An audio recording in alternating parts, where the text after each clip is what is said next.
Today in the media conference with Lal Goyal, which is brought to you by V4 News, Global TV, V4 Stream, Malnadu TV, News Gaon Se, Samvad Sarokar News, Organ Donation India Foundation and Gyan. Our endeavor is to bring to you, to educate you, to enlighten you about the current topics and the impact of COVID-19. And today we are taking a topic which is very, very current and which is going to be a game changer for the Indian bureaucracy. And the topic is Karm Yogi, game changer in bureaucracy. The bureaucracy is a circle from which no one can escape. The Karm Yogi Yojana, or the national or new national architecture for civil services capacity building, NPCSCB, to improve the working style of government officials, was launched on 2nd September 2020 by our Honorable Prime Minister, Mr. Narendra Modi. Mission Karm Yogi has been launched to prepare the Indian civil servant for the future by making him more creative, constructive, imaginative, innovative, proactive, professional, progressive, energetic, enabling, transparent, and technology enabled. And to discuss this Karm Yogi scheme, we have a very, very elite, experienced, knowledgeable panel with us. I would like to invite my first guest. He is Dr. C.V. Anand Bose, IAS. Thank you, Mr. Goyal. Now, before the ICS officers were sent to India, it is said they were taught two golden rules. Rule 1, an ICS officer is always right. I repeat, rule 1, an ICS officer is always right. Rule 2, when an ICS officer goes wrong, rule 1 will apply. I think even today, we seem to have a feeling that the IAS officers and all India service officers, the civil servants of this country, have such a chip over their shoulders. Is there a disconnect between the Indian civil service and the public? When I say the public, who are responsible for the IAS and IPS and Indian civil servants to be the dispensers of India's destiny?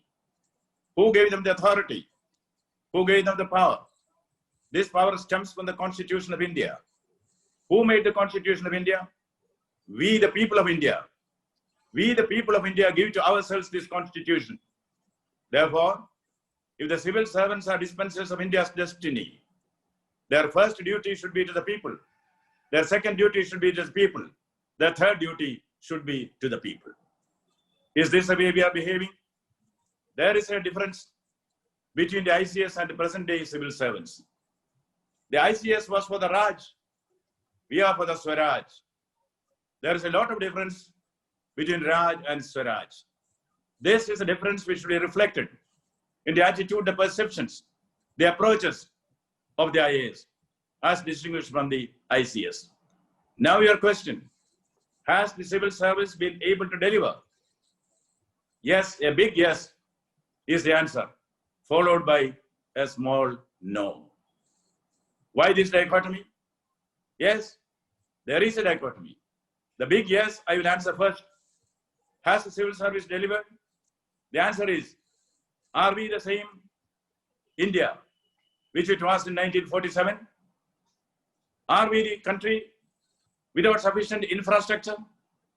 Are we a nation which cannot feed itself? Are we a nation which look at the PL 480 ships to come here for the ship-to-mouth existence? Are we a nation which is starving for education? Are we a nation which is not able to guard the rights of the poor people here? If no is the answer, it means someone has delivered. Who is this someone? We know it is a political executive who decides the policies in a democracy. But who implements it? Who are the striking arm? The bureaucracy. So if India has prospered, if India has hit the head, come to the top of the world in information technology, if India is racing to be an economic superpower, India is already a cultural superpower. Who is responsible for that? Yes, the system has delivered.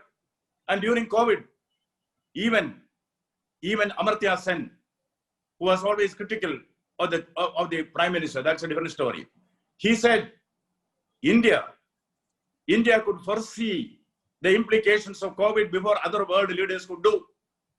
And what did you do? Our people are not starving. 135 crores of people. If the Europe is asked to feed them for 1 week, they will buckle under pressure. Our public administration rose to the occasion. Our public distribution system rose to the occasion. Our public health system rose to the occasion. Can we say that bureaucracy has not delivered? Bureaucracy has delivered. What is required? It is this change from tokenism to total coverage that is envisaged in the Karma Yogi mission. This is meant to overhaul the bureaucracy in the country to make it well-oiled and fighting fit. I'm sure that is a well-calculated and timely attempt, and much depends on the success of this scheme.